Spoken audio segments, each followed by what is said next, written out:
Hello, আসসালামু আলাইকুম বন্ধুরা। আপনারা সবাই কেমন আছেন? আলহামদুলিল্লাহ, আমি আজকে একটু ভালো আছি। সেজন্যে আজকে প্রায় 30-40টা রুটি বানাইলাম একা একা। এই 7 মাসের প্রেগনেন্সিতে আমার সাথে কেউ ছিল না, এক আল্লাহ ছাড়া আর আমার হাজব্যান্ড ছাড়া।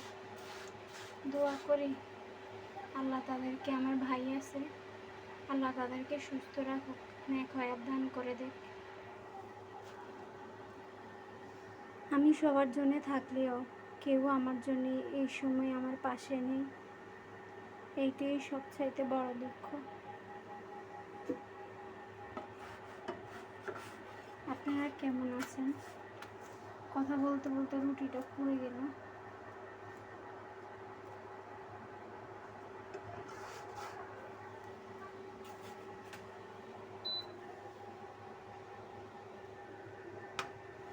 আলহামদুলিল্লাহ, আমি তো আছি, সুস্থ অসুস্থ মিলে। যেদিন একটু ভালো লাগে বেশি, ওই দিন অনেক কাজ করি, আর যেদিন ভালো লাগে না সেদিন আর কোনো কাজ করতে পারি না। খুব কষ্ট হয়, তাও করতে হয়, কি করব।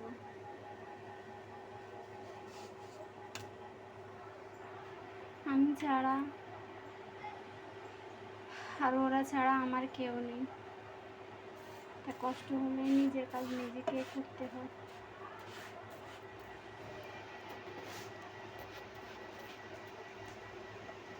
মা যদি আমার কাছে থাকতো, কোনো দিনও এই কাজগুলো আমাকে করতে দিত না, নিজে করার চেষ্টা করতো।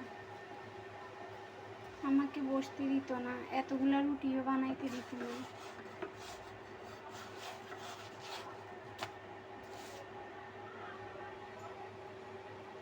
আজ মা আমার সাথে নেই। আল্লাহ যেদিন আমার স্বামীর অনেক টাকা দিবে, আমি একটা নিজের বাড়ি করতে পারবো,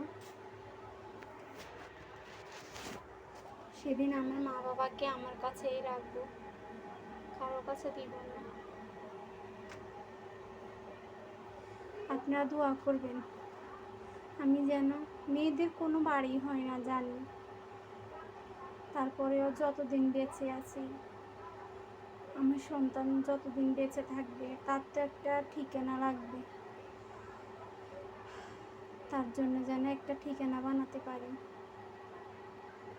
আপনারা সবাই আমার জন্য দোয়া করবেন।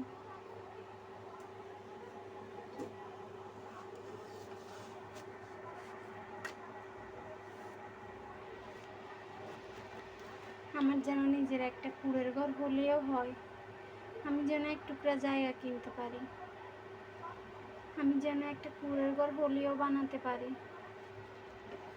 তাহলে আর আমাকে কেউ ঘর থেকে বের করে দিবে না, কেউ বলতে পারবে না যে আমার ঘর থেকে বের হয়ে যায়। না বাবার বাড়ির মানুষ, না স্বামীর বাড়ির মানুষ।